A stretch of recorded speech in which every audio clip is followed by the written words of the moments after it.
자, 여러분 환영합니다. 오늘 우리가 같이 살펴볼 내용 아주 명확하고 핵심적입니다. 바로 여러분의 프롬프트 작성 방식을 단순한 찍기나 시행착오에서 벗어나게 해드리는 거죠. 이걸 체계적이고 구조적인 진짜 엔지니어링 파이프라인으로 완전히 확 바꿔보는 겁니다. 준비되셨나요? 바로 들어가 보죠. 자, 여기서 도발적인 질문 하나 던져볼게요. 여러분이 밤새워 정성껏 짠 그 클로드 프롬프트, 도대체 왜 자꾸 엉뚱한 답을 내놓거나 실패하는 걸까요?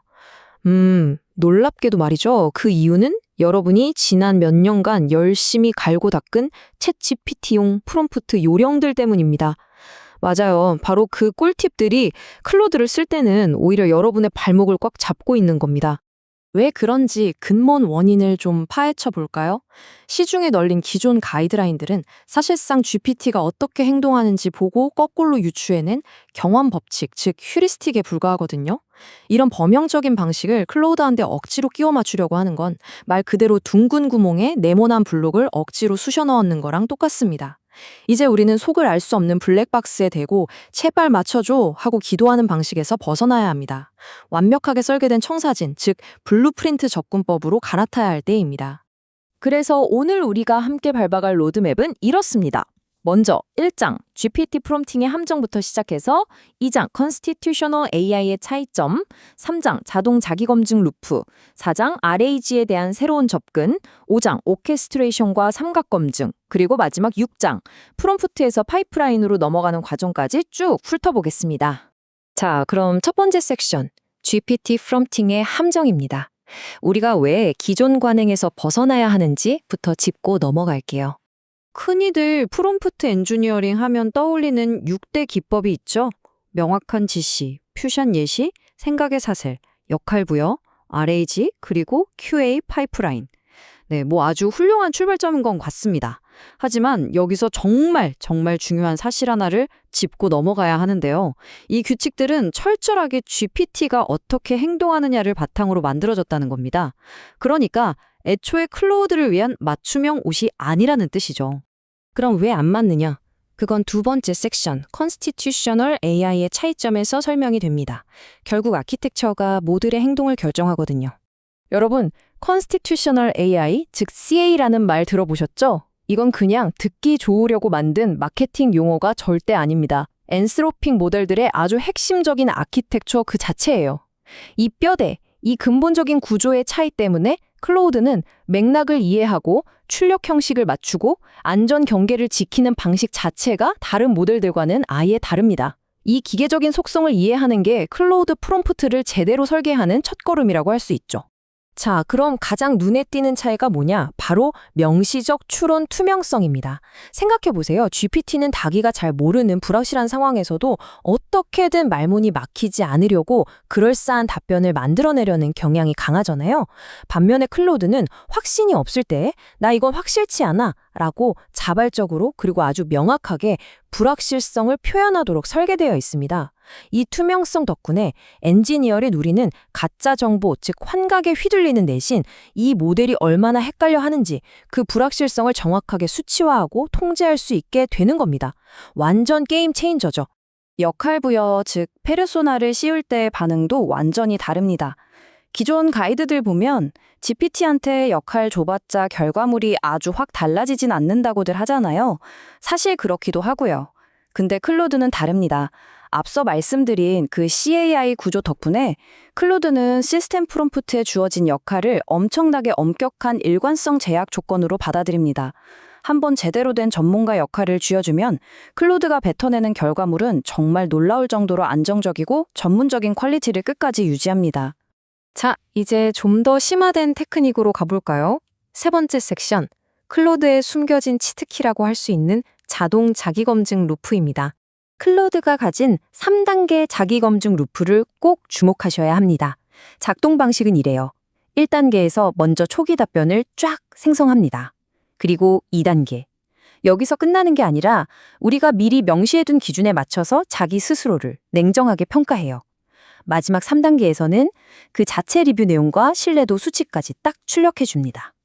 이게 그냥 대화창에서 너 반드한 말 확실해? 다시 확인해봐 라고 묻는 수준이 아닙니다. 모델 내부 시스템에 아주 깐깐하고 완벽하게 자동화된 품질 관리 게이트, 검문소를 세우는 거랑 똑같습니다. 이 강력한 기능을 100% 뽑아먹으려면 구조화가 필수적인데요. 여기서 클로드의 취향을 좀 저격해야 합니다. 클로드는 훈련받을 때부터 XML 태그 구조랑 엄청나게 친숙하게 자랐거든요. 평가 기준들을 XML 태그로 깔끔하게 묶고 그 안에 물리적 메커니즘이 명시되었나, 수치 데이터가 인용되었나 같은 아주 엄격하고 구체적인 잣대들을 넣어주는 겁니다. 이렇게 꽉 짜인 구조를 주잖아요. 그럼 클로드는 이 규칙의 선을 절대 넘지 않고 아주 기가 막히게 일을 해냅니다. 이어서 네 번째 섹션입니다. 20만 토큰이라는 어마어마한 인라인 컨텍스트로 RAG, 즉 검색 증강 생성에 대한 우리의 고정관념을 완전히 뒤집어 보겠습니다. 20만, 네, 무려 20만 토큰입니다. 클로드가 한 번에 막힘없이 싹 다 읽어낼 수 있는 인라인 컨텍스트 윈도우의 크기죠. 이 압도적인 크기는 우리가 텍스트나 방대한 기술 문서를 분석하는 기존의 방식을 그야말로 뿌리부터 흔들어 놓습니다. 생각해보세요. 우리가 쓰던 기존의 벡터 RAG 방식은 문서를 잘게 쪼개서 필요한 부분만 검색해 오잖아요. 그러다 보니 문맥이 뚝뚝 끊겨서 손실되기도 하고 지연 시간도 생기고 인프라 구축하기도 복잡합니다. 하지만 클로드의 이 20만 컨텍스트를 쓰면 얘기가 달라집니다. 무려 80페이지짜리 복잡한 규격 문서 전문을 그냥 프롬프트 창에 통째로 때려 넣을 수 있어요. 검색이고 뭐고 할 것 없이 단 한 번의 API 호출로 원본의 맥락 손실 1%도 없이 말이죠. 결론은 이렇습니다. 넣을 수 있는 컨텍스트 창이 충분히 크다면 문서를 통째로 넣는 게 무조건 압도적으로 더 정확합니다. 자, 이제 5번째 섹션으로 넘어갈게요. 오케스트레이션과 삼각 검증, 그러니까 도메인 전문가 시뮬레이션에 대해 이야기해보겠습니다. 아주 복잡한 문제를 풀 때는 단일 전문가 한 명만 부르는 걸로는 턱없이 부족하죠. 이럴 때 지식 삼각 검증이라는 걸 씁니다. 예를 들어 클로드한테 공정 엔지니어, 신뢰성 엔지니어, 그리고 테스트 엔지니어라는 3명의 전문가 자아를 주고 순차적으로 문제를 분석하기 시키는 거예요. 여기서 진짜 핵심 포인트가 뭔지 아시나요? 이 3명의 관점이 어떻게 부딪히는지, 서로의 가정에 어떻게 엇갈리는지를 모델 스스로가 딱 짚어내서 우리한테 명시적으로 보여주게 만든다는 겁니다. 혼자서 생각할 때는 절대 볼 수 없는 엄청난 깊이의 인사이트가 여기서 터져 나오는 거죠. 모델한테 여러 가지 외부 도구를 쥐어줄 때도 마찬가지로 찰짠 오케스트레이션, 즉 지휘가 필요합니다. 오케스트레이터와 서브 에이전트 패턴 원칙을 기억하세요. 각각의 도구에는 딱 하나의 책임, 단일 역할만 주셔야 합니다. 그리고 언제 이 도구를 써야 할지, 언제는 쓰면 안 되는지 명확히 해두고 실패했을 때 돌아갈 플랜 B, 즉 풀백 경로도 미리 다 깔아둬야 해요. 딜레이를 줄이려면 도구들을 동시에 병렬로 호출하는 것도 중요하고요. 결국 AI가 도구를 얼마나 정밀하게 쓰느냐는 우리가 그 경계를 얼마나 엄격하게 그어주느냐에 달렸습니다. 드디어 마지막 섹션이네요. 6장, 프롬프트에서 파이프라인으로. 이제 이걸 우리 일상적인 엔지니어링 워크플로우에 어떻게 녹여낼지 큰 그림을 그려봅시다. 프로들의 AI 활용은요, 그냥 채팅창 열고 텍스트 몇 줄 끄적이는 게 아닙니다. 완전히 시스템화 되어야 해요. Git 같은 툴을 써서 프롬프트도 버전 관리를 해야 하고요. 중간중간 자동화된 품질 검사 게이트도 세워야 합니다. 또 어디까지는 AI가 결정하고 최종 승인은 인간이 한다 같은 역할 분담도 명문화해야 하죠. 실패한 케이스가 나오면 그걸 기록해서 다시 프롬프트를 개선하는 피드백 루프까지. 팀 단위로 이걸 구축해내는 것. 이게 바로 진정한 의미의 AI 파이프라인입니다. 오늘 정말 많은 전략을 다뤘는데요. 다 하려다 보면 막막하실 수 있죠. 그래서 난이도와 효과에 맞춰서 우선순위를 쫙 정리해봤습니다. XML 태그로 구조화하거나 문서를 통째로 넣는 인라인 컨텍스트 활용은 당장 적용하기 쉬우면서도 효과는 엄청나니까 당장 오늘부터 해보시고요. 오케스트레이션 같은 건 난이도는 좀 높지만 시스템 자동화를 위해선 결국 가야 할 길입니다. 여러분 팀의 현재 상황과 역량에 맞춰서 똑똑하게 전략적으로 하나씩 도입해 보시길 추천해 드립니다.